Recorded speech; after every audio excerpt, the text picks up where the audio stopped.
The first step for us is to get rid of this silly test that we did in the last video. And I'm going to right click on that and just get rid of the sheet altogether.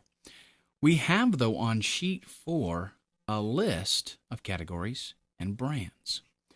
My personal feeling here is that we should name this something, and I'll just name it list. That way it's easy to remember and we know it's there. On sheet 1, I'm going to double click this and we'll call this inventory. What we want to do is have a drop down box here. Instead of having to type these things over and over and over again, always the same thing. We want a drop down box to show up there and for the brand. Now for the model, we're going to have to type that because there's so many models we couldn't build a list really, and the model should only show up one time in this inventory list anyway. So here's how we go about building our list. Click on the cell that you want to add your list to. Go to Data. Then go over here to Data Validation. We're going to change this Allow. Click the drop down. Change it to List. Okay, now Source. What is our source going to be?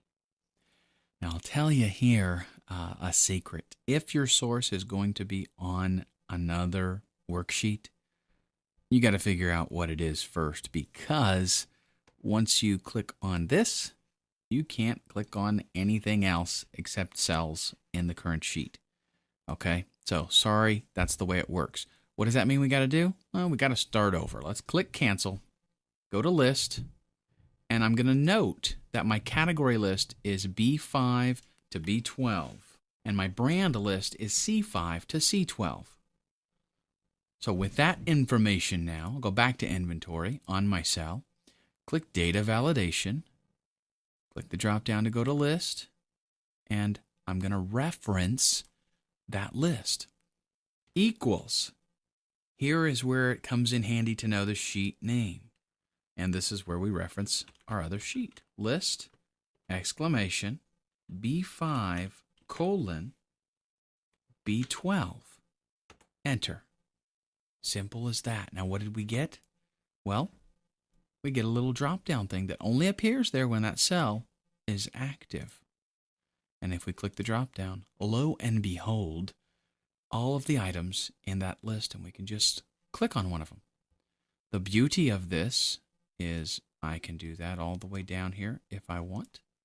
Each one of these, though, has that drop-down capability.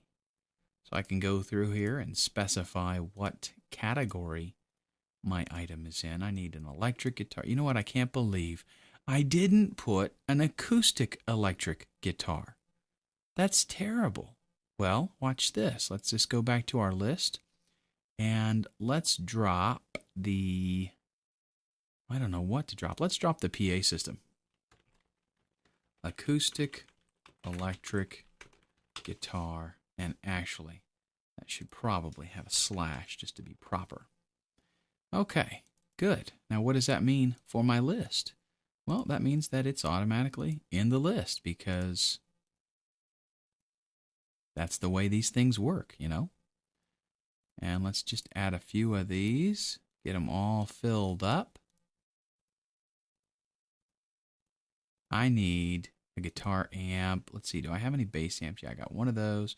Okay, good deal. So what about for brand? Works the same way. Click the cell you want to be in. Click data, data validation. Change this allow. This is on the settings tab. Change that to list and then specify our source. Equals, again, point to the sheet that we're working on with an exclamation mark and C5 colon C12. Of course, you can expand that, make it whatever you want. I'll click OK. And before I even enter anything in there, I'll just click and drag and fill that whole thing. So now I can go in here and specify whatever brand I want. Digitech doesn't make acoustic guitars. Ken, come on. Let's do a Martin. Digitech makes signal processors. There we go. It's going to be a Fender bass. Okay, so you see how this works. This is a major big time saver tip, I would say. But I'm not going to charge you any extra because, you already bought the training. So another Washburn guitar. Let's see. Let's do a Taylor electric acoustic, or acoustic electric as it would be. Fender electric. Let's do an Ibanez electric bass and a guitar amp. We should have Marshall in here. I can't believe I don't have Marshall. I can do Fender though. Great. Let's go ahead and save that document. So now we have referenced another sheet. We've created a drop-down list based on a list from that other sheet.